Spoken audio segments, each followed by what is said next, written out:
ये सिद्ध कर दिया कि असद व इदम अग्र आसीत।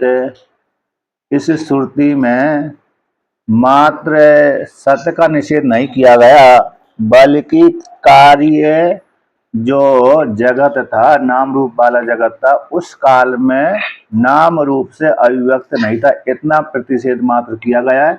था ही नहीं, ऐसी बात नहीं है। इसलिए कार्य कारण रूप से था। कैसा था?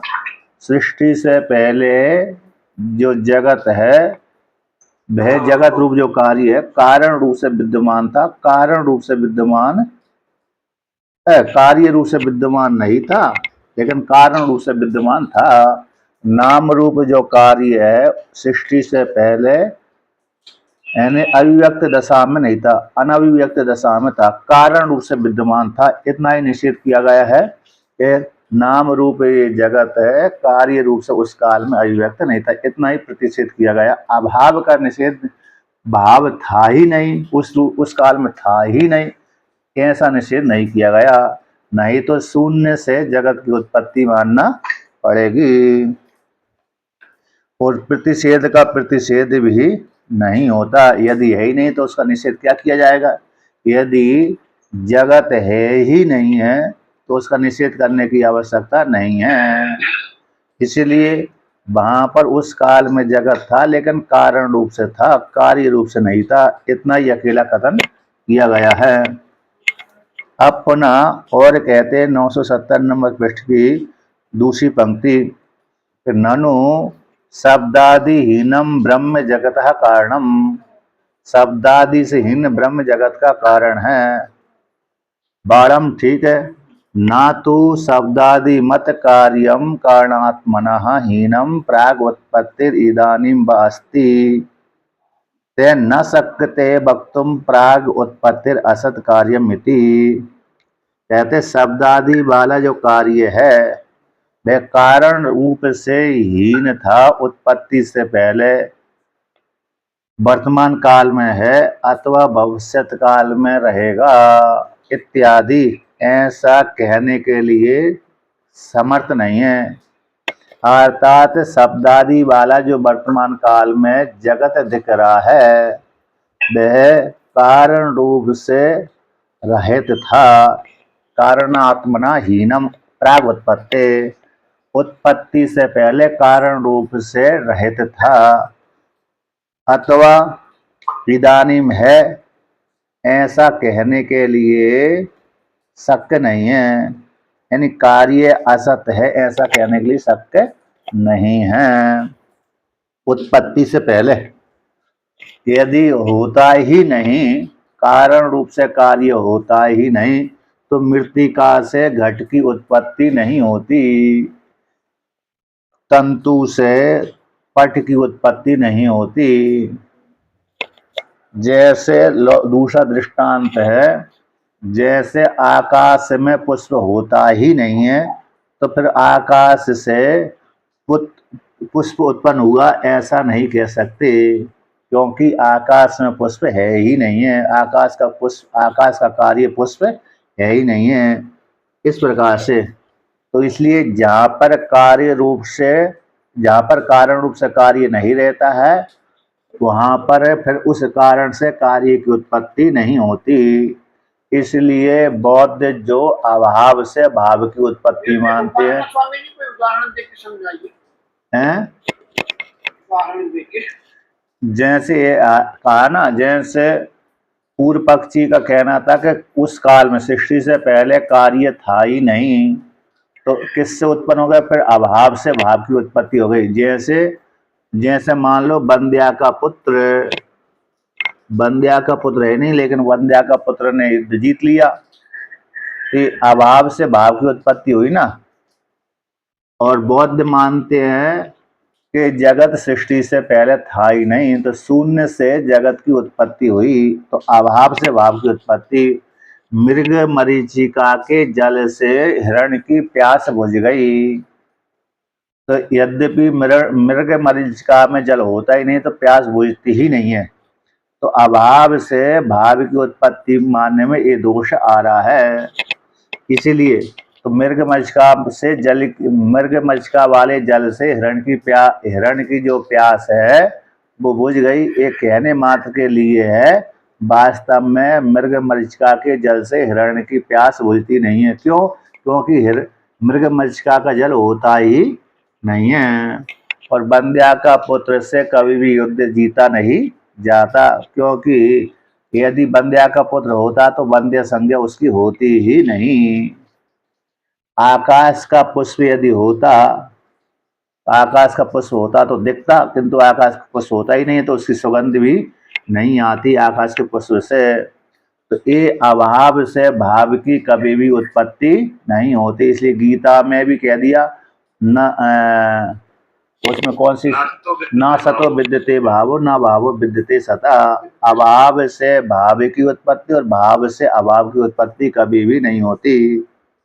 इसलिए जो शब्द आदि वाला जो कार्य है, कारण आत्मना, कारण रूप से हीनता उत्पत्ति से पहले अथवा वर्तमान काल में ऐसा कहने के लिए शक्य नहीं है। क्यों? कार्य असत है, ऐसा कहने के लिए शक्य नहीं है, समर्थ नहीं है, नहीं कह सकते। इसलिए अर्थात वर्तमान काल में जो कार्य है ना शब्द आदि वाला, वह उस काल में सृष्टि से पहले नाम रूप से अभिव्यक्त नहीं था, लेकिन सत्ता रूप से विद्यमान था, कारण रूप से था। तो लौकिक दृष्टांत मान लो, कौन सा? मृत्तिका। मृत्तिका से उत्पन्न होने वाला जो घट है, तो मृत्तिका रूप से तो था घट, लेकिन कार्य रूप से नहीं था। उस स्वतंत्र मृत्तिका से हम स्वतंत्र बिना आकृति दिए हम जल ला नहीं सकते। क्या नहीं ला सकते? जल का लाना, उसमें उस मृत्तिका में अनाज आदि भरना ये संभव नहीं है जब तक उसमें आकृति नहीं देंगे। तो आकृति देने के पश्चात ही मृत्तिका में उस मृत्तिका से बना हुआ घट में हम जल आदि ला सकते हैं। इसलिए कारण रूप से नहीं था ऐसा निषेध नहीं कर सकते। इसलिए सत्कार्यवाद में कार्य और कारण में अभिन्नता सिद्ध करके कार्य भी था उस काल में, लेकिन कारण रूप से था। इसलिए संपूर्ण जगत ब्रह्म से उत्पन्न हुआ है अनिर्वचनीय रूप से। इसलिए यहाँ पर अनिर्वचनीय रूप से ब्रह्म ही संपूर्ण जगत का कारण है। इसलिए ब्रह्म ही जगत बना है, चेतन भी बना है और जगत भी बना हुआ है ब्रह्म में, दोनों प्रकार से। कहते हैं विस्तरेण च एतत् कार्य कारण अनन्यत्ववादे वक्ष्यामः। हम विस्तार पूर्वक आगे कहेंगे कि कार्य कारण का अनन्यत्ववाद में विस्तार पूर्वक कहेंगे। कहाँ कहेंगे? आगे। इस प्रकार से यानी आगे जो तर्क पाद आएगा उसमें विस्तार पूर्वक प्रतिपादन करेंगे। कार्य और कारण में कैसे अन्यत्व है, भेद नहीं है। हाँ, जिस काल में कार्य कारण रूप से है उस काल में पृथक दिखता नहीं है, और जिस काल में कार्य कारण अलग अलग हो जाते हैं, कार्य रूप से विद्यमान हो जाता है, तब वह अलग अलग सब प्रतीत से होने लगता है। फिर भी वहां पर भी कारण कार्य में रहता ही है, क्योंकि बिना मृत्तिका के घट की उत्पत्ति नहीं होती, बिना सोने की आभूषण नहीं बन सकते, इसलिए कारण वहां पर रहता ही है। अब कहते हैं पुनः पूर्व पक्षी का सूत्र है।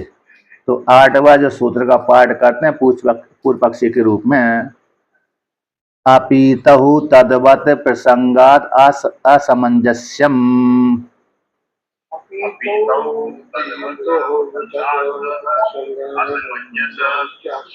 अपीतहु तद्वत् प्रसंगात असमंजसम।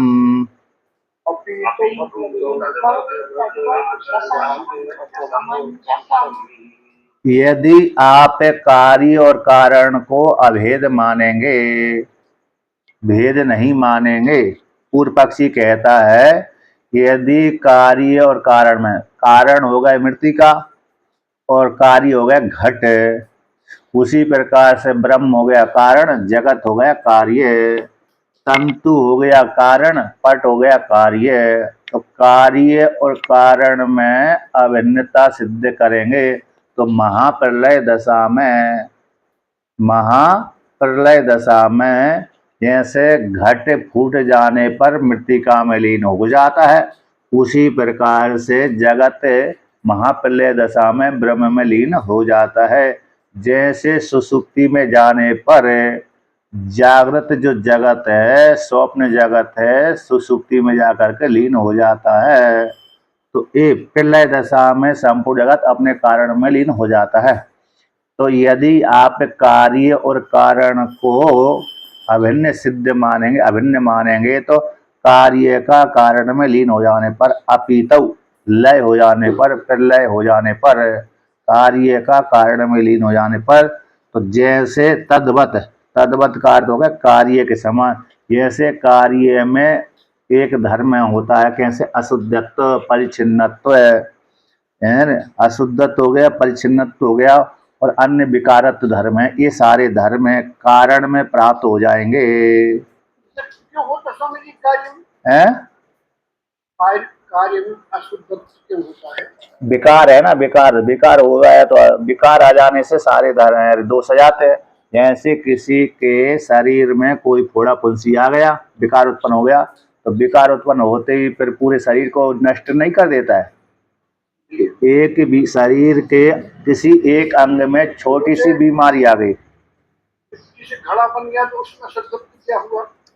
मृत्यु, तो मतलब ये हो गया मोटा हो गया, क्या हो गया? मोटा हो गया, और फिर आप स्थूलत्व आ गया, मोटा हो गया, अन्य अन्य हो गया, वो सारे यदि फिर वो सारे धर्म मृतिका में आरोप हो जाएंगे कारण में, इस प्रकार से। तो वह वो धर्म में आरोप यदि मानेंगे, कार्य व कारण के साथ अभिन्नता मानेंगे, तो कार्य के धर्म कारण में प्राप्त हो जाएंगे। इसी कार्य कारण भी मोटा मोटा आदि हो जाएगा, विकारित्व हो जाएगा, ऐसा पूर्व पक्षी कहना है। इसलिए प्रलय समय में, प्रलय दशा में तद्वत कार्य के समान प्रसंग से एक कारण का भी, कारण रूप जो जगत ब्रह्म है उसका भी असिद्धत्व आदि की प्रसक्ति हो जाएगी। जैसे कार्य को कारण के साथ अभिन्न मानेंगे, तो जैसे कार्य के जो धर्म है वो कारण में आ जाएंगे। किस में आ जाएंगे? कारण में आ जाएंगे। तो जैसे मृत्तिका, घट के धर्म मृत्तिका में आ जाएंगे, आभूषण के धर्म सोने में जाएंगे, पट के धर्म तंतु में जाएंगे, उसी प्रकार से जगत के धर्म ब्रह्म में आ जाएंगे। तो जगत को हम कैसा मानते हैं? आप अपने को सुखी दुखी दोनों ही मानते हैं। अपने को क्या मानते हैं? मैं स्त्री हूँ, मैं पुरुष हूँ, मैं मोटा और पतला पुरुष हूँ, अथवा पतला पुरुष हूँ, गोरा काला हूँ, और मैं सुखी दुखी हूँ। तो ब्रह्म में जब लीन होंगे तो ब्रह्म को भी सुखी दुखी कर देंगे। तो दूसरा दृष्टांत कौन सा हो गया? जैसे किसी के शरीर के एक अंग में रोग पैदा हो गया, उसको इलाज नहीं करवाया, तो भाई रोग क्या कर देता? पूरे शरीर को आवृत कर लेता है। जैसे किसी ने पैर, किसी का पैर सड़ जाता है ना, किनका ज्यादातर इनके ऊपर आता है, किसी शुगर की बीमारी, जिनकी ज्यादा शुगर होती है, यदि पैर में ठीक ठीक इलाज नहीं करवाया तो एक अंग में शुगर वहां से रोग पैदा हो गया, तो फिर कहते यदि कटवाओगे नहीं पूरा पैर को, आधा पैर को, तो पूरे शरीर में चला जाता है वो रोग। होता कि नहीं होता है? कभी कभी दूसरे दूसरे दूसरा कोई रोग होता है जिससे पूरे शरीर को आवृत कर लेता है वो। तो जैसे एक छोटा सा रोग है पूरे शरीर को आवृत कर देता है, पूरे शरीर को नष्ट भ्रष्ट कर देता है, उसी प्रकार से दृष्टांत को दाष्टांत घटा देते हैं कि ब्रह्म जगत जो रूप जो कार्य है अशुद्धत्व धर्म वाला है, तो ब्रह्म में यदि लीन करोगे तो सारे ब्रह्म को भी क्या कर देगा? अशुद्धि आदि से युक्त कर देगा, इस प्रकार से। तो इसलिए यहाँ पर पूर्व पक्षी कहता है असमंजसम, क्योंकि ब्रह्म में तो भाई कैसा है? शुद्धि आदि वाला है। ब्रह्म के शुद्ध है, असंग कूटस्थ निरवय है, ये ब्रह्म के लक्षण है। उस जगह तो कैसे? अशुद्धि है, सावयवत है, सुखी दुखत्व आदि है। तो इसमें इसलिए कार्य कारण में समानता नहीं हो सकती। कार्य और कारण में समानता मानेंगे, एक अभिन्नत्व मानेंगे, तो कार्य अपने धर्मों को कारण में आरोप कर देंगे, तो कारण भी कार्य जैसा ही हो जाएगा, सुखी दुखी आदि हो जाएगा। इसलिए कार्य कारण में सामंजस्य न बैठने के कारण ब्रह्म जगत का कारण नहीं हो सकता, बल्कि निमित्त कारण अकेले हो सकता है। इसलिए शुद्धत्व आदि गुण वाला ब्रह्म है और जगत वो अशुद्ध आदि गुण वाला है। यदि एक के मानेंगे तो ब्रह्म में भी जगत के धर्म आरंभ हो जाने से तो जगत के प्रति ब्रह्म उपादान कारण जो कहना है सिद्धांति का, ब्रह्म जगत के प्रति उपादान कारण है, ऐसे जो कहना ठीक नहीं है ना।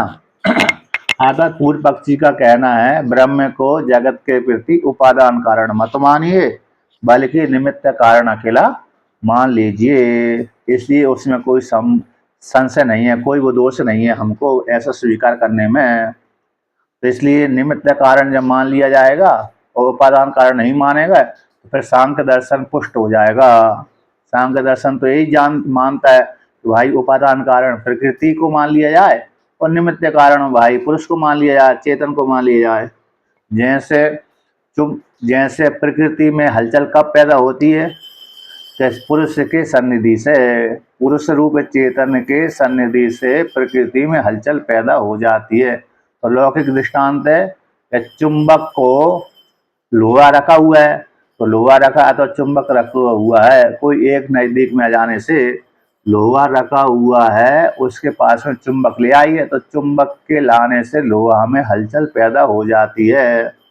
तो यही दृष्टांत है। तो जैसे लोहा के पास में चुंबक ला अतः चुंबक के पास में लोहा ले आ तो एक दूसरे के सन्निधि हो जाने से क्या हो जाता है, हलचल पैदा हो जाती है। उसी प्रकार से यहाँ पर प्रकृति में हलचल पैदा होगी, तो चुंबक रखी हुई है, वहां पर प्रकृति आ गई, लोहा रूप प्रकृति आ गई, तो लोहा में हलचल पैदा हो जाती है। उसी प्रकार से सांख्य दर्शन के अनुसार पुरुष तो असंग है, लेकिन प्रकृति उस पुरुष के पास में चली जाती है, तो पुरुष के पास में सन्निधि होने मात्र से ही उस प्रकृति में हलचल पैदा हो जाती है, तो जिससे जगत का सृजन हो जाता है। तीन गुण एक दूसरे में परिवर्तन कर जाते हैं, एक दूसरे का अतिक्रमण कर जाते हैं, तो फिर सृष्टि आरंभ हो जाती है। ये सांख्य दर्शन के अनुसार हो गए। और नैयायिकों के दर्शन के अनुसार कैसा मान लिया जाए, उसमें जो ईश्वर है, सांख्य दर्शन नैयायिकों के दर्शन के अनुसार ईश्वर इन जो 4 भूतों के परमाणु मानते हैं उनमें क्षोभ पैदा कर देता है। कौन कर देता है? ईश्वर अपने सत्य संकल्प को लेकर के क्षोभ पैदा कर देता है परमाणुओं में।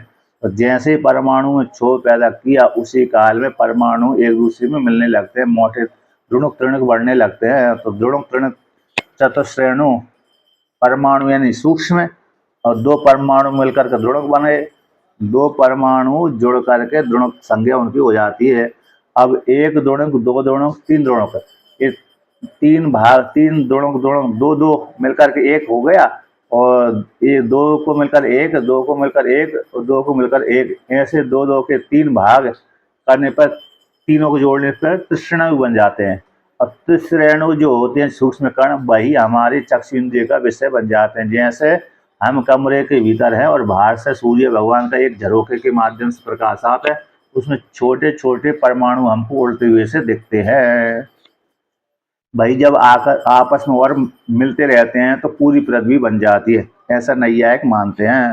तो ईश्वर की प्रेरणा से वो आपस में मिलते हैं, ईश्वर की प्रेरणा से वो अलग अलग भी हो जाते हैं। जब अलग अलग हो जाते हैं तो महाप्रलय हो जाती है, और जब मिल जाते हैं तो सृष्टि हो जाती है, ऐसे वो मानते हैं। इसी ब्रह्म को उपादान कारण ना मान करके निमित्त कारण मान ली जाए, कोई समस्या नहीं है। उपादान कारण कौन हो जाएगा? सांख्यों के अनुसार प्रकृति हो जाएगी, नैयायिकों के अनुसार परमाणुवाद हो जाएगा। तो अब ऐसी प्राप्ति हो जाने पर अब भगवान भास्कर इसका व्याख्यान करते हैं। अत्र आहा, इसमें हम कहते हैं यदि स्थौल्य तीनों की साम्य अवस्था को क्या कहा है स्वामी? प्रकृति, सत्वगुण रजोगुण तमोगुण की साम्य अवस्था को प्रकृति मानते हैं सांख्यवादी। सांख्यवादी का मत है असम्य अवस्था हो गई तो असाम्य अवस्था हो गई तो सृष्टि हो गई, सृष्टि हो गई, सृष्टि। अब भगवान भास्कर कहते हैं आगे, जैसे शरीर में तीनों दोष रहते हैं एक साथ में तो कोई दिक्कत नहीं, लेकिन एक दोष में विषमता आती है, चाहे वात अगर हो जाए, कफ हो जाए, तो उसमें से रोग पैदा हो जाता है। वैसे ही है प्रकृति का, जब साम्य अवस्था में रहती है तो प्रकृति स्थिर रहती है, और विषम अवस्था में आ गई तो सृष्टि की उत्पत्ति शुरू हो जाती है। तो देखिए टीका में आया है सत्य कार्यवाद सिद्ध्यर्थम, सत्य कार्यवाद की सिद्धि के लिए कार्य का कारण के साथ अभेद सिद्ध किए जाने पर, मान लेने पर, कार्य के समान जो कार्य कैसे अशुद्धित्व आदि है उसी प्रकार से कारण भी अशुद्धि आदि धर्म की प्राप्ति उसमें हो जाएगी।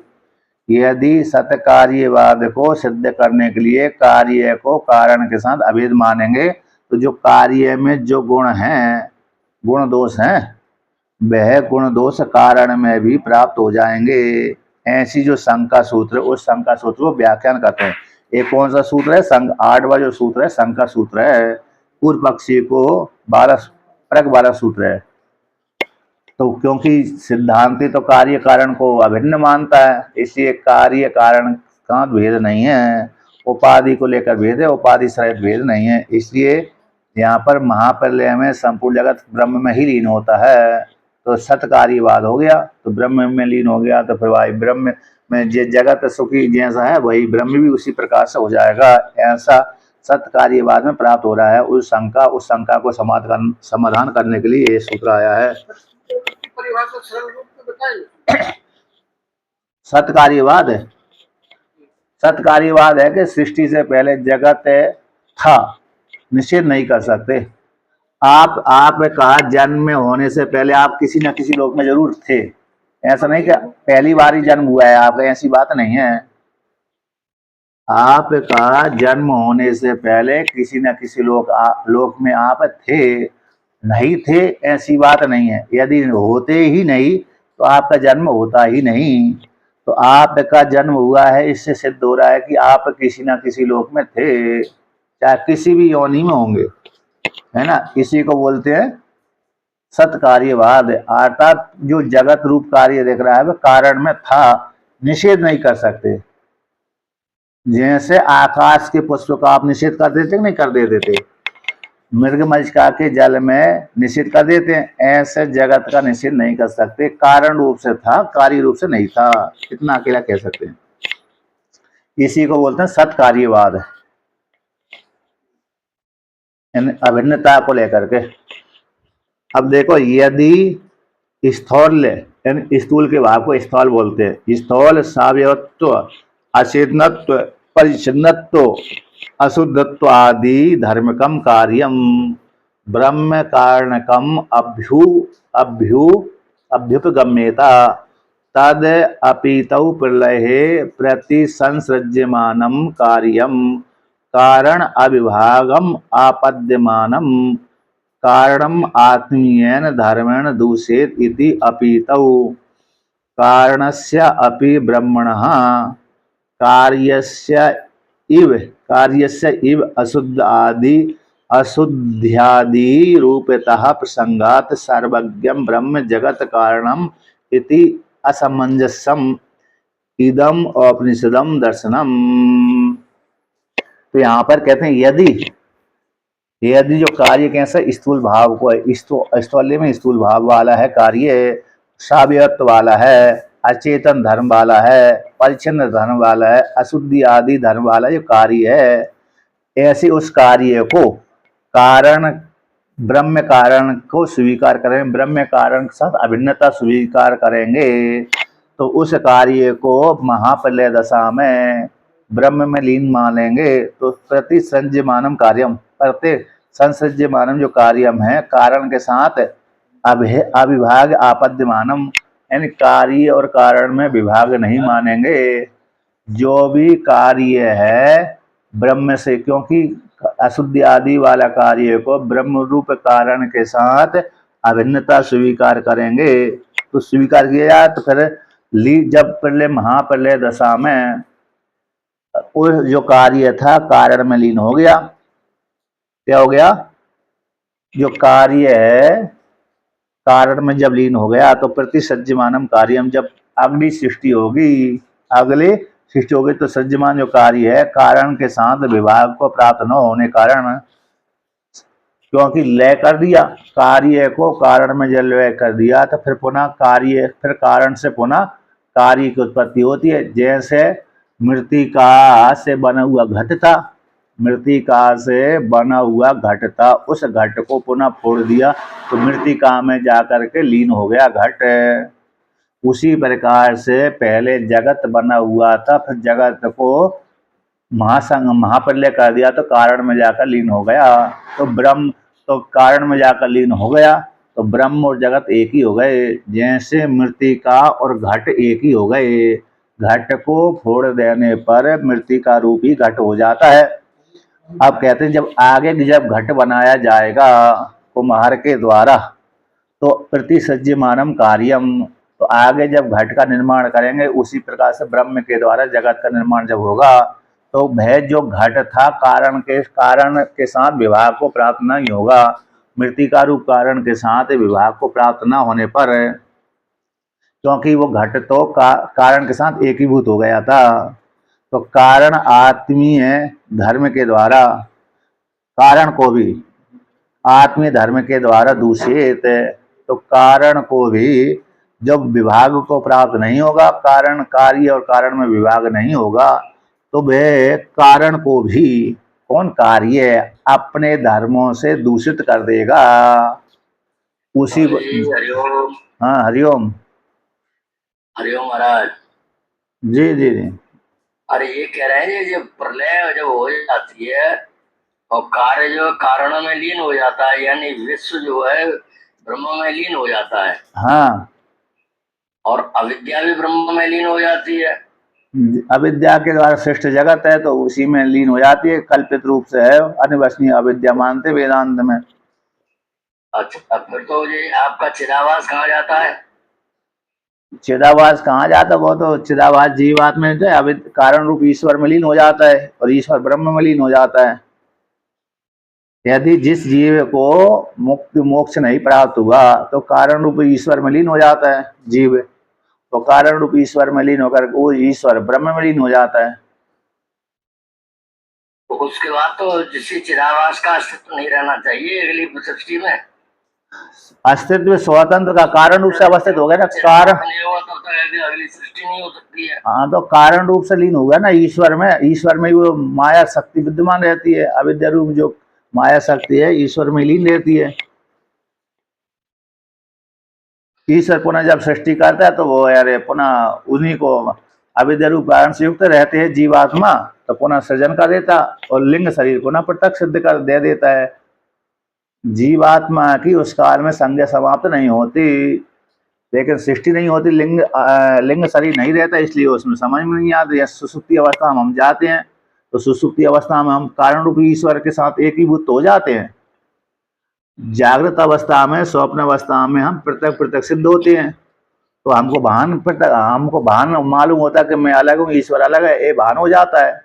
किंतु सुसुप्ति में जाने पर हम कारण शरीर के साथ एकीभूत हो जाते हैं, तो ईश्वर के साथ एकीभूत हो जाते हैं। जीव का अस्तित्व बना रहता है, इसलिए फिर सृष्टि होती है। हाँ, मतलब जीवों के कल्याण के लिए ही परमात्मा पुनः सृष्टि करता है, कारण रूप से एकीभूत हो जाता है। है ही नहीं, चिदाभास का मतलब है कि जो है ही नहीं है दिख रहा है केवल, जब है ही नहीं तो कहाँ से बना रहेगा? दूसरी सत्ता थोड़ी रहती है वहां पर कारण रूप से रहते, सत्ता किसी की रहती नहीं है, कारण रूप से रहते, कारण रूप से है ना, कारण रूप तो माना है, बाद में जब उत्पन्न हुआ कारण तो माना, तो इसलिए कारण रहा ना कारण रहा, वो तो एक ही है। तो इसलिए वहां पर कारण रूप से रहने के कारण वहां पर जीवात्मा की पुनः सृष्टि हो जाती, नहीं तो अकर व्यागम दोष की प्राप्ति होगी, नया जीव की उत्पत्ति करेगा ब्रह्म। तो यदि ब्रह्म नया जीव की उत्पत्ति करेगा तो किसी जीव को सुखी करेगा, किसी जीव को दुखी बने करेगा, तो आखिर व्यागम की दोष की प्राप्ति होगी। इसलिए वहां पर सारी सुसुप्ति अवस्था में जाने पर ब्रह्म के साथ एकीभूत होने पर भी जीवात्मा की मुक्ति नहीं हो पाती, क्योंकि वहां पर कारण शरीर विद्यमान रहता है। इसी जागृत अवस्था के साथ ही जीवात्मा परमात्मा का एक होने पर मुक्ति की प्राप्ति होती है, सुसुप्ति अवस्था नहीं होती। इसीलिए वहां पर महाप्रलय में उसी प्रकार से कारण रूप ईश्वर के साथ एकीभूत जीवात्मा होता है जो चिदाभास जीव है, क्योंकि अविद्या से युक्त है, तो अविद्या से युक्त जो चिदाभास जीवात्मा ब्रह्म ईश्वर रूप ब्रह्म में लीन होता है, वही ईश्वर पुनः ब्रह्म में लीन हो जाता है, स्वरूप में अवस्थित हो जाता है। सुसुप्ति में भी तो चिदाभास रहता है। अच्छा, सुसुप्ति में भी चिदाभास रूप जीवात्मा कारण रूप से एकीभूत हो गया ना, कारण रूप है, कारण शरीर से युक्त होकर के ईश्वर के साथ एकीभूत हो जाता है। तो वहां पर अविद्या विद्यमान रहती, अविद्या में ही वो चिदाभास संज्ञा होती है, सुषुप्ति अवस्था। अविद्या रूपी मन जो है प्राण में लीन हो जाता है, अब प्राण की गति बढ़ जाती है, प्राण चलता रहता है, मन शांत हो जाता है। हाँ, तो सुषुप्ति अवस्था है, सुषुप्ति उसमें कोई क्रिया नहीं होती। क्रिया नहीं होता, वहां तो अविद्या का वो कारण शरीर है, अविद्यामय जो कारण शरीर है ना, उसी में तो अभिमान का, उसी में चिदाभास का प्रतिबिंब बनता है। लिंग शरीर तो बाद में प्राप्त होता है जीवात्मा को, लिंग शरीर तो अविद्या का जो स्थूल कार्य है तब बाद में होता है, तब लिंग शरीर में ही फिर ज्ञान होगा कारण शरीर को बात करके। इसलिए सुषुप्ति अवस्था में ज्ञान भी नहीं हो पाता है स्वतंत्र में प्राय करके, लिंग शरीर विद्यमान न होने के कारण अविद्या की वृद्धि से ज्ञान तो। शून्य काल में तो आपका ईश्वर भी जो ब्रह्म में लीन हो जाना चाहिए। हाँ, तो महाप्रलय में महाप्रलय में तो यार होता ही, तो लीन तो होता ही है महाप्रलय में, तो ईश्वर स्वतंत्र रहता नहीं है। महाप्रलय अवस्था में तो ईश्वर भी ब्रह्म में जाकर लीन हो जाता है।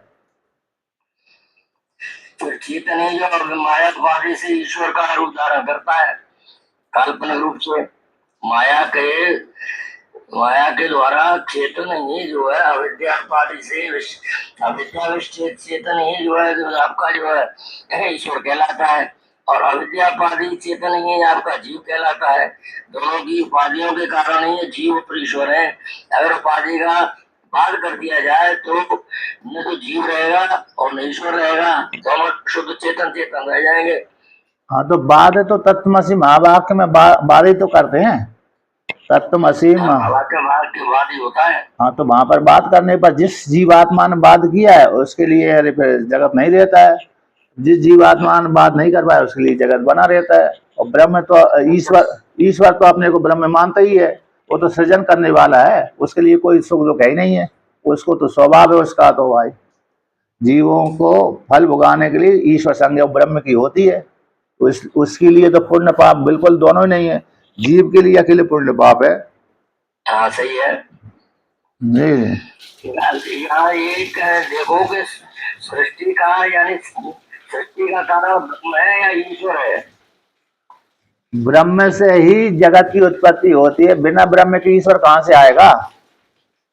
ब्रह्म में तो क्रिया है ही नहीं, ब्रह्म में उत्पत्ति करेगा कहाँ से? ब्रह्म में स्व की सामर्थ्य रहती है, इसलिए ईश्वर बन जाता है ब्रह्म ही। शिव पुराण में आप जब देखो वहां पर एक श्रुति के अनुसार भी और पुराण के अनुसार भी आता है, एक हम बहुत श्यामा, इतनी जो श्रुति है ना, एक हम बहुत श्यामा, मैं एक हूँ बहुत हो जाओ, ऐसी इच्छा करना ही ब्रह्म में ईश्वर संज्ञा हो जाना है। श्रुति जो कहती है एक हम बहुत श्यामा प्रजा, ये जो श्रुति है ऐसी ब्रह्म में इतनी कल्पना होते ही ईश्वर संज्ञा उसी ब्रह्म की हो जाती है, अपनी मूर्ति बना लेता है। स्वामी ये कल्पना ईश्वर में होती है कि ब्रह्म में होती है? निर्गुण निराकार परमात्मा में ही होती, उसी काल में होती है जब अपनी लीला स्व की सामर्थ्य से, तो ब्रह्म में ही होगी, तो ब्रह्म में होगी तभी ईश्वर संज्ञा उसकी होगी ब्रह्म की, नहीं तो फिर स्वतंत्र ब्रह्म में अलग रहा ईश्वर अलग रहा ऐसा होगा तो एको हम अद्वितीय नया नाना स्थितिंचना इस श्रुति का बाद हो जाएगा स्पष्ट रूप से। वही तो यहाँ ध्यान देने वाली बात है, तो ब्रह्म जो निर्विकल्प है उसके अंदर कल्पना है ही नहीं।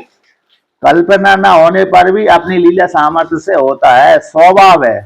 वहां पर श्वेतास्त्र उपनिषद में मांडूकारिका में स्वभाव सिद्ध किया गया कि परमात्मा के स्वभाव है। जैसे आप अकेले घर में कोई व्यक्ति रहता है तो कभी खेलता है बच्चों के साथ, कभी मित्रों के साथ उठता बैठता, तो उसका स्वभाव है उठना बैठना खेलना बच्चों के साथ स्वभाव है। उसी प्रकार से ब्रह्म का स्वभाव है अकेला, जैसे आप भी अकेले घर में नहीं रहते, आप भी हाँ आप भी अकेले घर में 24 घंटा नहीं रहते, 24 घंटा व्यक्ति एक दिन 2 दिन रह सकता है, पूरा जीवन तो अकेला घर में नहीं रहता व्यक्ति, चाहे सारी सुविधा होने पर भी।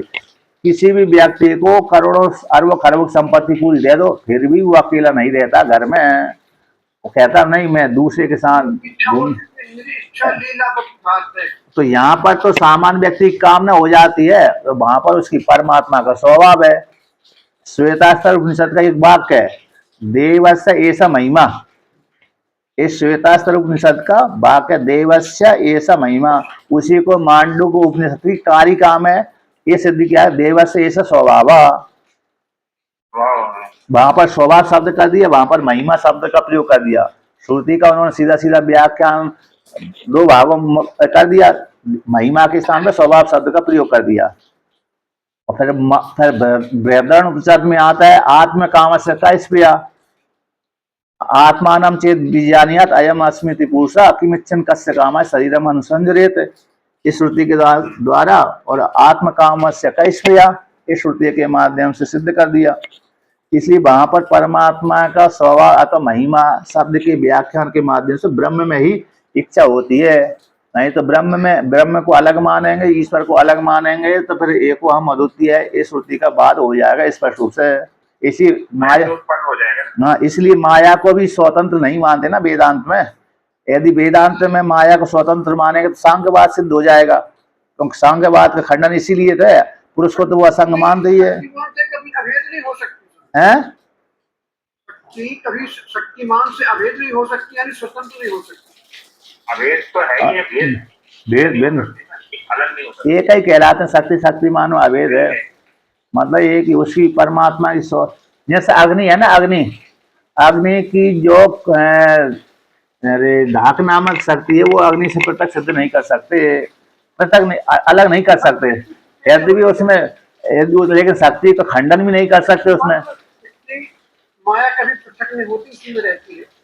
उसकी अब शिव पुराण में आया है, शब्द का प्रयोग कर दिया उसमें शिव पुराण में कि ईश्वर ने निर्गुणाकार परमात्मा ने अपनी लीला के द्वारा ईश्वर का सृजन कर दिया।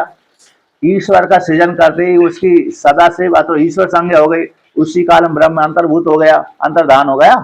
इसके बाद उस ईश्वर ने अपने शरीर से अपनी माया शक्ति उत्पन्न करी, एक जिसको पार्वती बोलते हैं अथवा शक्ति बोलते हैं, तो शिव शक्ति कहलाए। उसी शिव शक्ति से फिर आगे सृजन हुआ। उसी को अरे उसमें कौन सी उपनिषद में, श्वेताश्वर उपनिषद का ही है, अरे कौन सा है, माया बिंबो वशीकृत्य तमसा सर्वज्ञ मायाम तो प्रकृति विद्या, मायाम तो प्रकृति विद्या मायनम तो महेश्वर तस्य अवयव सर्वभूतेषु व्याप्तम एन सर्वम जगत इत्यादि मंत्र आया। माया को तो प्रकृति जानो, माया को महेश्वर जानो। तो माया उसकी अभिन्न शक्ति है, परमात्मा की अनपानी शक्ति, क्योंकि बिना माया के सृजन भी नहीं कर सकते ईश्वर। तो जैसी एक हम बहुश्यामा आया तो इसमें शिव शक्ति हो जाते हैं, अथवा ईश्वर ब्रह्म और माया हो जाते हैं, ईश्वर और माया। तो इस काल से इसी वो सुषुप्ति अवस्था में कारण शरीर के साथ जीव चिदाभास जीवात्मा अवस्थित हो जाता है। यद्यपि जीव ईश्वर के साथ एकीभूत होता है, लेकिन वहां पर स्पष्ट भान नहीं हो पाता कि मैं ब्रह्म ही हूँ। इसलिए स्पष्ट ज्ञान न होने का जागृत का ज्ञान ही मुख्य ज्ञान कहलाता है, न स्वप्न का ज्ञान न सुषुप्ति का ज्ञान। जागृत ज्ञान ही प्रधान ज्ञान, उसी के द्वारा ही व्यक्ति मुक्ति होती है, जागृत ज्ञान से, अंतःकरण से युक्त होकर के। ये मंडल से क्षमा चाहेंगे, इस प्रकार की जो चर्चा हो रही है उसके आपके अध्ययन में जो स्वाध्याय है थोड़ी सी विघ्न पड़ रहा होगा, इसलिए मैं क्षमा चाहूंगा। मैं कोई बात नहीं। तो देखिए स्वामी जी एक बात थोड़ी सी विचार करने लायक है, हम वैसे नहीं कह रहे हैं। नहीं उसमें क्या है, एक बात तो हम ब्रह्म की लीला भी मानते हैं और पंचदशी के उसके अनुसार हम ये भी मानते हैं, और उसके उपनिषदों के अनुसार हम ये भी मानते हैं कि ब्रह्म ही जो है लीला करने के लिए जीव रूप में, ब्रह्म ने ही जगत की रचना की और ब्रह्म ही जीव रूप होकर के और उसमें प्रवेश कर गया। हाँ तो उसमें ही जीव रूप धारण करके व्यक्ति के अंदर प्रवेश किया हुआ है, सृष्टि के अंदर प्रवेश किया हुआ है, और इसको लीला क्यों नहीं मानते हैं? वहाँ जब चर्चा होती है तो वहाँ केवल चिदाभास ही आता है, वहाँ उसके लिए ईश्वर के लिए जो उसके लिए ब्रह्म के लिए अगर वो कह दिया है तो ये नहीं ये जो ब्रह्म नहीं है, ये चिदाभास प्रवेश कर गया है। तो वहां पर चर्चा करते हैं, ब्रह्म के लिए नहीं करते हैं। देखो अधिकारी भेद को के माध्यम से व्याख्यान किया गया है। अधिकारी भेद को लेकर, कोई प्रतिबिंब को लेकर के, कोई चिदाभास को लेकर के, कोई अंतःकरण अवच्छिन्न को लेकर के व्याख्यान करते हैं। तो प्रक्रिया अलग अलग है अधिकारी भेद को लेकर के। वहां पर भी तो अरे वो एक तो उसके अनुसार से व्याख्यान किया गया है। चिदाभास को लेकर प्रधान से बाद सामानाधिकरण को लेकर के व्याख्यान आता है वहां पर। किसको लेकर के? पंचदशी में विशेष करके बाद सामानाधिकरण को लेकर के व्याख्यान किया गया है। ये वाला श्लोक है, स्वामी परमात्मा अद्वैनंदम पूर्णम पूर्णम समाया सोमेव जगत भूत्वा प्रावसत जीव रूप का प्रावसत जीववत्, हाँ, जी जी, ये आता है। यही श्लोक है। तो इसलिए वहां पर वो ईश्वर भी जगत भी बनाया वही और वही जीव रूप से सृजित हाँ। किया है। और अगर ऐसा नहीं मानेंगे तो फिर उसका बात हो जाएगा ना कि वो है ही नहीं जगत में। ये है ना तैतृय उपनिषद में था अनैन जीवन आत्मना अनुप्रविश्य नाम रूप व्याकरवाणी, तो वो वहां पर ईश्वर ब्रह्म का ही प्रयोग करते हैं ना, ईश्वर को ब्रह्म का ही प्रयोग कर देते हैं, करते हैं। व्याख्यान उसका तात्पर्य उससे वही लिया जाता है। और वो उसमें एक और कौन सी श्रुति है वहां पर पंचदशी में, एक और उपनिषद को आधार बनाया है वहां पर, जीव को लेकर के ईश्वर को लेकर के आधार बनाया है। अरे नारायण, वो भूल गई श्रुति का नाम, उपनिषद है कोई सा, उसको आधार बनाया, माया को लेकर के, अविद्या को लेकर के, जीव को लेकर के, ईश्वर को लेकर के। इसे मैं तो वेदांत की जो रीढ़ मानता हूँ, इसमें होता क्या है कि हम लोग जो अटूट श्रद्धा पैदा नहीं कर पा रहे हैं, यहाँ स्थायित्व तो नहीं कर रहे हैं। अगर यहाँ स्थायित्व कर लिया जाए तो फिर और किसी शास्त्र की अध्ययन की आवश्यकता है नहीं। अब नहीं हमारे अंदर शायद तो हो जाना चाहिए, ऐसा होना चाहिए, करता है। देखो इसमें बनी रहेगी तो होता है ना, ये हमको आपको स्वयं सिद्ध करना पड़ेगा। अनादिकाल से जगत के संस्कार चले आ रहे हैं, अनादिकाल से, इसलिए एकाएक ही सिद्ध है, सिद्ध पूरा विश्वास नहीं हो पाता है। अब व्यक्ति को जब श्रवण करते करते सिद्ध बनेगा, यथार्थ ज्ञान होगा तो विश्वास हो जाता है, उसमें कोई वो नहीं होता है। जगत के जैसे संस्कार बाधित होते हैं उसी प्रकार इधर के संस्कार पुष्ट हो जाते हैं। ये संस्कार पर महाराज इसी जीवन में खत्म करते हैं। हाँ, तो इसलिए उसके लिए निध्यासन है, मन श्रवण मन निध्यासन चलता रहेगा, जी जी, तो होता रहेगा जन्म मरण का। हमारे मेरे गुरुदेव ने इसको समझाने के लिए इतना बढ़िया उदाहरण दिया था कि जैसे कोई पट होती है तो उसमें आड़े और सीधे धागे होते हैं, उन धागों से वो पट बना हुआ होता है। और उस पट रूपी संसार में जैसे बाटिक प्रिंट बनाते हैं ना राजस्थान में लोग, तो उसको क्या करते हैं, उसको किसी धागे से ही उसकी एक गांठ बना देते हैं। तो इसे ही हम एक गांठ बने हुए हैं इस संसार में, और वो जो पदार्थ बना हुआ है उस ग्रंथि का, वो पदार्थ इस ब्रह्म से अलग नहीं है। वहां कोई पदार्थ है ही नहीं, लेकिन ग्रंथि बनी हुई है। अब वो ग्रंथि जब खुल जाएगी तो जो है सो हो जाएगा। इस प्रकार बहुत सुंदर बताया था उन्होंने, मतलब दूसरा कुछ है ही नहीं, वही है और बस वो हो जाना है और कुछ नहीं। तो देखिए अब आगे चलते हैं। तो यहाँ पर कार्य कारण में ये शंका सूत्र है, कौन सा है, 8वां सूत्र शंका सूत्र है। यदि कार्य को कारण के साथ अभिन्न मानेंगे तो कार्य कारण में लीन हो गया। पूर्व पक्षी के अनुसार कार्य कारण में लीन हो गया। जब लीन हो गया तो ब्रह्म के साथ जगत कारण के साथ एकीभूत हो गया। अब अगली जब सृष्टि होगी तो कारण के साथ कार्य का भेद न होने पर तो कार्य अपने धर्मों के द्वारा कारण को भी दूषित कर देगा। तो उदाहरण है, जैसे कार्य अशुद्ध आदि धर्म से युक्त है तो कारण भी उसी प्रकार से अशुद्धि आदि धर्म वाला हो जाएगा। तो जैसे दृष्टांत हो जाएगा, जैसे हमारे किसी शरीर के एक अंग में दोष हो जाने पर भाई वो दोष पूरे शरीर को व्याप्त कर लेता है, पूरे शरीर को व्याप्त कर लेता। उसी प्रकार से जगत रूप जो एक देश है ब्रह्म में, तो जगत को ब्रह्म के साथ एकीभूत मानेंगे तो अगली जब सृष्टि होगी तो ब्रह्म भी उसी प्रकार से दूषित हो जाएगा। ऐसा इसलिए यहाँ पर क्या मानना चाहिए, तो दूषित इति अपितौ लय हो जाने पर कारण का भी, जो कारण ब्रह्म का भी कार्य के समान, कारण ब्रह्म का कार्य के समान अशुद्धि आदि रूपता की प्रसक्ति ब्रह्म में, ब्रह्म रूप कारण में हो जाएगी। जबकि जो ब्रह्म सर्वज्ञ है, अशुद्धि आदि धर्मों से रहते हैं, तो ऐसा ब्रह्म भी कैसे हो जाएगा, अरे अशुद्धि आदि धर्म से युक्त हो जाएगा। इसलिए ब्रह्म जगत का कारण जो मानते हैं वेदांत में वो ठीक नहीं है। उपनिषद जो दर्शन है कि ब्रह्म को अशुद्धि आदि से रहते मानते हैं, इसलिए ब्रह्म को जब कारण, ब्रह्म रूप कारण को कार्य के साथ अभिन्न सिद्ध करेंगे तो फिर कारण ब्रह्म भी अशुद्धि आदि धर्म से युक्त हो जाएगा। इसलिए कार्य कारण नहीं मानना चाहिए, जगत का कारण ब्रह्म को नहीं मानना चाहिए, क्योंकि आपने ब्रह्म को अशुद्धि आदि धर्म से सिद्ध किया है और जगत को अशुद्धि आदि धर्म वाला बताया है। इसलिए दोनों कार्य कारण में समानता नहीं है, भिन्नता है। इसी सामंजस्य नहीं बैठ पा रहा है कार्य कारण में, ऐसा पूर्व पक्षी का कहना है।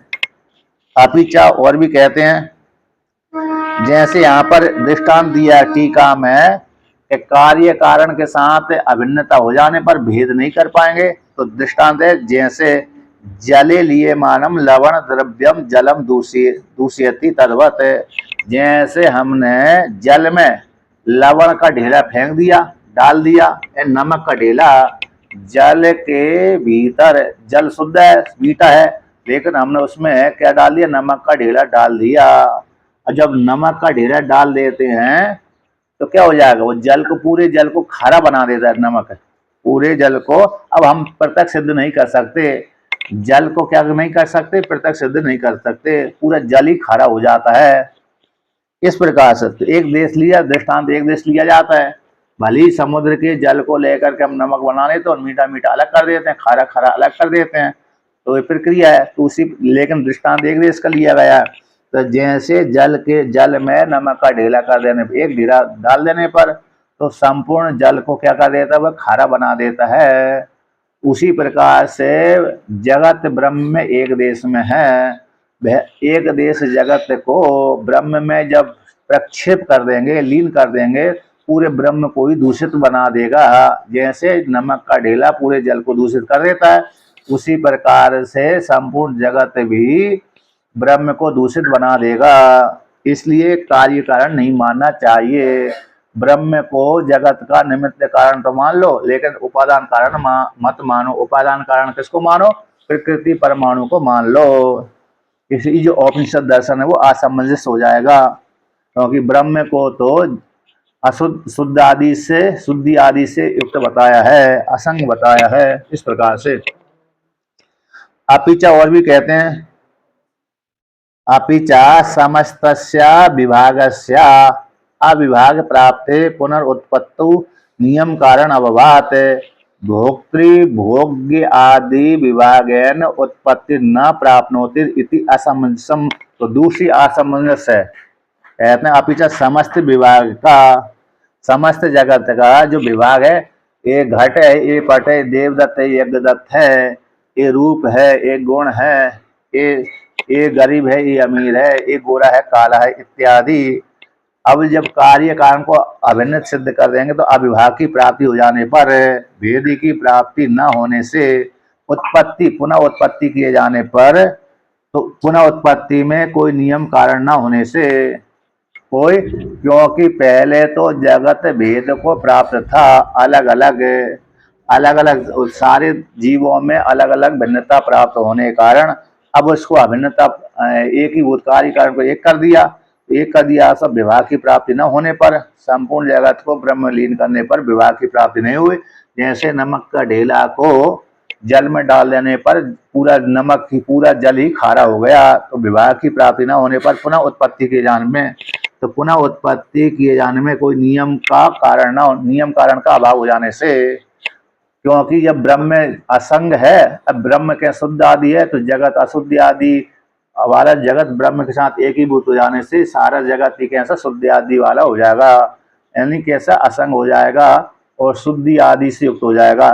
तो अगली जब सृष्टि करेंगे तो कोई उसमें नियम न होने कारण एक तो उत्पत्ति नहीं होगी, यदि उत्पत्ति मानेंगे तो पहले से जो मुक्त हो गए उनकी उत्पत्ति माननी पड़ेगी।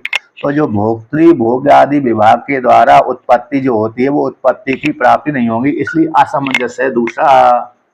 इसलिए कार्य कारण ब्रह्म में नहीं मानना चाहिए। अपिचा और भी कहते हैं, कार्य संपूर्ण कार्य का लय हो जाने पर कारण के समान एक रूपत्व की प्रसक्ति हो जाएगी। एक रूपत्व तो अर्थांतर दूसरों को लेकर कहते हैं। अपिचा और भी भोक्तृणाम परेण ब्रह्मणा अविभागम अविभागतानाम कर्मादि निमित्त प्रलये अपि पुनरुत्पत्तौ अभ्युपगम्यमानायाम मुक्तानाम अपि ही पुनरुत्पत्ति प्रसंगाद असमंजसम। और भी कहते हैं कि जैसे भोक्ताओं का जो जीवात्मा भोक्ता है परमात्मा के साथ अविभाग को प्राप्त हो जाने पर, जैसे सुषुप्ति अवस्था में जीवात्मा परमात्मा के साथ एकीभूत हो जाते हैं, तो अरे परमात्मा के साथ अविभाग को प्राप्त होने वाले कर्मादि निमित्त के प्रलय हो जाने पर भी पुनरुत्पत्ति में जब जीवात्मा का परमात्मा के साथ एकीभूत हो गया तो कर्मादि जो निमित्त थे उनका प्रलय हो गया सुषुप्ति अवस्था में और महाप्रलय अवस्था में। अब जब पुनः उत्पत्ति करेंगे तो पुनरुत्पत्ति के स्वीकार हो जाने पर, तो जिन लोगों के पहले ज्ञान के द्वारा वामदेव आदि ऋषियों का ज्ञान के द्वारा ब्रह्म के साथ एकीभूत हो गए थे, ज्ञान के द्वारा उनकी अविद्या का नाश हो गया, कर्म का नाश हो गया, तो ब्रह्म के साथ एकीभूत हो गया। उसी प्रकार से जीवात्मा को परमात्मा के साथ एकीभूत कर दिया, कार्य कारण के साथ एक मान करके। अब जब जीवात्मा का तो कर्म बचा हुआ था तो उनको उत्पन्न होना है, लेकिन ब्रह्म के साथ जो जिन जीवों के कर्म नाश नहीं हुए थे ब्रह्म ज्ञान न होने का, उनकी उत्पत्ति होती है। लेकिन जीवात्मा का परमात्मा के साथ एकीभूत हो जाने से जब अगली सृष्टि होगी तो जीव तो आएंगे, साथ साथ वो मुक्त पुरुष भी आने लगेंगे, क्योंकि वह भी ब्रह्म के साथ लीन हुए थे। और जीव जो कर्मी जो जीवात्मा थे जिनको ज्ञान नहीं हुआ था वे भी ब्रह्म के साथ एकीभूत हुए थे, तो दोनों की उत्पत्ति हो जाएगी। तो कहते हैं पुनरुत्पत्ति स्वीकार किए जाने पर मुक्त पुरुषों का भी पुनरुत्पत्ति प्रसंग हो जाएगा। इसलिए असमंजसम, इसलिए कार्य कारण में अभेद नहीं मानना चाहिए। इसलिए टीका में भी आया कर्मादियों का उत्पत्ति के निमित्त जो कर्मादियों का प्रलय हो जाने पर भी भोक्ताओं की उत्पत्ति में तद्वत मुक्तों की उत्पत्ति प्रसंगात हो जाएगी, क्योंकि भोक्ता तो भोग के लिए कर्म करते हैं, जीवात्म जो कर्मी होते हैं वो भोग के लिए ही कर्म करते हैं। अब उनकी उत्पत्ति तो होगी, साथ साथ जीवात्मा जो मुक्त पुरुष हैं उनको परमात्मा के साथ एकीभूत हो ही गए थे, तो उनकी उत्पत्ति की प्राप्ति होने लगेगी। अब कहते हैं अत इदम, शंका पूर्वक व्याख्यांतर को कहते हैं अत इदम जगत अपितौ अपि विभक्तम एक परेण ब्रह्मण अवतिष्ठिता तो एवं अपि अपितिश्च न संभवति। यदि यह जो जगत है लय हो जाने पर, ब्रह्म में लय हो जाने पर भी विभक्त के समान, जो विभक्त के समान जगत है ब्रह्म में लीन हो जाने पर परेण ब्रह्मण अवतिष्ठिता, पर ब्रह्म के जैसा अवस्थित हो जाएगा। तो यदि यहाँ पर कहता अद इदम, यह जगत जो ब्रह्म में लीन होता है विभक्त के जैसा विभक्ति रहेगा।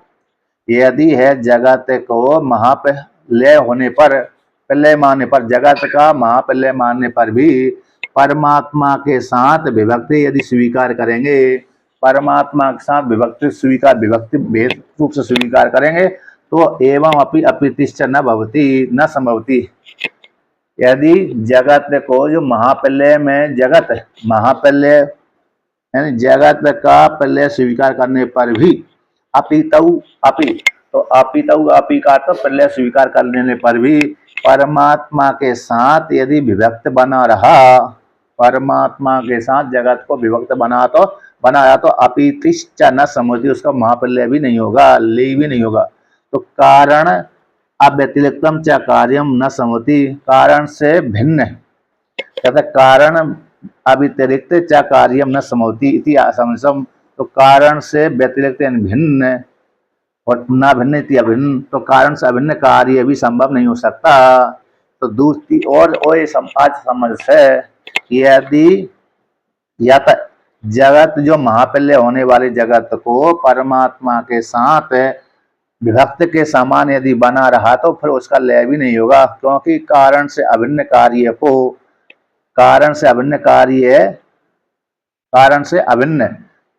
न संभवती, कारण से अभिन्न कार्य संभव नहीं है।